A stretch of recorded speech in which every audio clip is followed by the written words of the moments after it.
An estimated 1.4 million fewer people received care for TB in 2020 compared with 2019. And we fear that more than 500,000 more people may have died. TB is preventable and treatable, but remains one of the world's top infectious killers because too many people go undiagnosed. Improved screening is essential to rapidly identify people with TB infection or disease and connect them with care. New guidance from WHO aims to help countries identify groups at highest risk of TB, so people can receive services for prevention and treatment. In January, I said that the world was on the brink of a catastrophic moral failure unless urgent steps were taken to ensure equitable distribution of vaccines. We have the means to avert this failure, but it's shocking how little has been done to avert it. The gap between the number of vaccines administered in rich countries and the number of vaccines administered through COVAX is growing every single day and becoming more grotesque every day. Countries that are now vaccinating younger, healthy people at low risk of disease are doing so at the cost of the lives of health workers, older people, and other at-risk groups in other countries.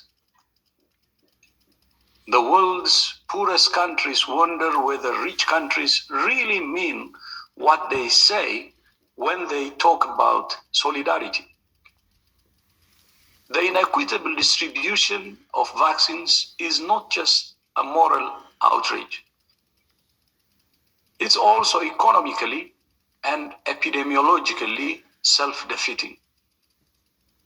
Some countries are racing to vaccinate their entire populations while other countries have nothing. This may buy short-term security, but it is a false sense of security. The more transmission, the more variants. And the more variants that emerge, the more likely it is that they will evade vaccines. And as long as the virus continues to circulate everywhere, anywhere, people will continue to die. Trade and travel will continue to be disrupted, and the economic recovery will be further delayed. On Friday, WHO hosted a meeting of more than 800 experts on enhancing genomic sequencing of the SARS-CoV-2 virus globally to improve the monitoring of its evolution. Knowing when, how, and where the virus is evolving is vital information. But it's of limited use if countries do not work together to suppress transmission everywhere at the same time. If countries won't share vaccines for the right reasons, we appeal to them to do it out of self-interest. There are some countries that have set a great example. The Republic of Korea, despite being a high-income country that could easily afford to buy vaccines through bilateral deals, has waited its turn for vaccines through COVAX. WHO is continuing to work day and night to find solutions to increase the production and equitable distribution of vaccines. I have had conversations with leaders from high-income countries that have many times more doses than they need, asking them to share doses through COVAX. I have had conversations with leaders from lower-income countries whose economies are suffering and who are asking when they will get vaccines.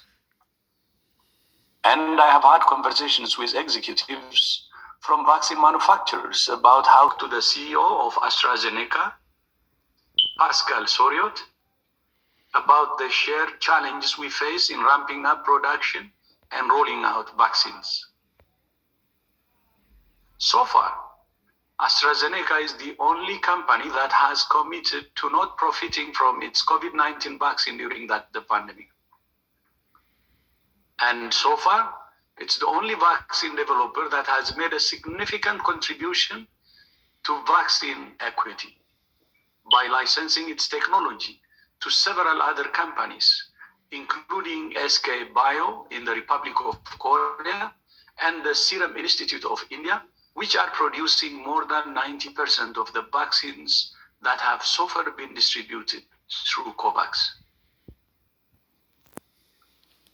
We need more vaccine producers to follow this example and license their technology to other companies. A year ago, Costa Rica and WHO launched the mechanism to do this, the COVID-19 Technology Access Pool, or CTAP, which promotes an open science model where licensing would occur in a non-exclusive, transparent manner to leverage as much manufacturing capacity as possible. So far, CTAP remains a highly promising but underutilized tool. WHO and our partners can design and advocate for solutions. But we need all countries and all manufacturers to work with us to make them happen. On Friday, WHO's Global Advisory Committee on Vaccine Safety concluded that the available data do not suggest any overall increase in clotting conditions following administration of the Oxford AstraZeneca vaccine.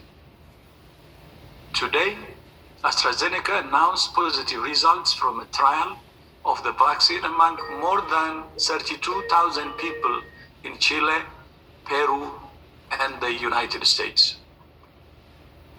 The vaccine was 79% effective in preventing symptomatic COVID-19 and 100% effective in preventing hospitalization. There are further evidence that the Oxford AstraZeneca vaccine is safe and effective.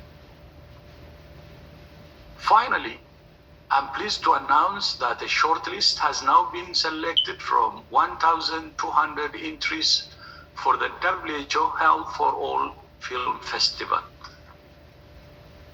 The films are available on the WHO YouTube channel, and between now and the 10th of May, we're inviting members of the public to watch them and make comments. Our expert jury will select 6 winners in different categories, with the prizes to be awarded on the 13th of May before our World Health Assembly. Christian, back to you. Dr. Tedros, thank you very much. With this, we'll head over to the questions. Please, in case you want to be put onto the queue, raise your hand with the raise your hand icon, and we'll try to get to you. We'll start with Paulina Alcazar from Encadena News Cancun. Paulina, please unmute yourself. Gracias Cristian por tomar mi pregunta. Un saludo desde el Caribe mexicano. Sabemos que todo pues está yendo cada vez más fuerte con las nuevas variantes, pero la salud mental de los niños se está viendo muy afectada. Tienen 1 año de estar aislados y sobreviviendo a las presiones familiares.